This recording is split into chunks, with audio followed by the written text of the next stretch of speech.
Welcome back to Scotty's Hobbies. This here is the GOOLOO GP4000 Titan Series battery bank jump starter box, I should say. I really like this one. Let me show you why. And first, make sure to like, subscribe, and share. I got a ton of review videos when I get these products. I go to take a look at them, I give them a try, and make videos on that as well. So make sure to like, subscribe, and share right now, please.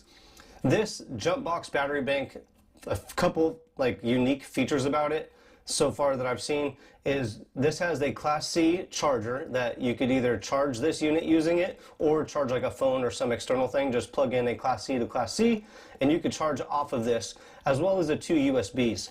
You get your battery cable jumpers that plug right into the side right here, and there is a boost feature if you need more power. Also a flashlight that most of them have, and a cigarette lighter adapter, which is pretty cool. Might have already said that. I really like that. Comes with the manual and a warning card to let you know if it's swollen or overcharged, do not use this, or overheated, do not use it. And you get this cool carrying case that everything right here fits in. I'm going to go ahead and give this thing a try. I'm going to charge it up. It did come completely charged. I have been charging my phones and some lights off of it. So I'm going to let it charge completely back up.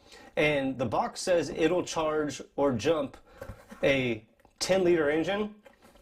I don't got a 10-liter engine, but if it could jump a 10-liter, it could for sure jump my 5.3. So I'm going to charge this thing up, give it a try, and make a video actually using it. So make sure you check out the video library after you already liked, subscribed, and shared, and catch that video of me actually using it. GOOLOO GP4000 Jump Box Battery Bank. This thing's pretty dope, and I hope you like it just as much as I do.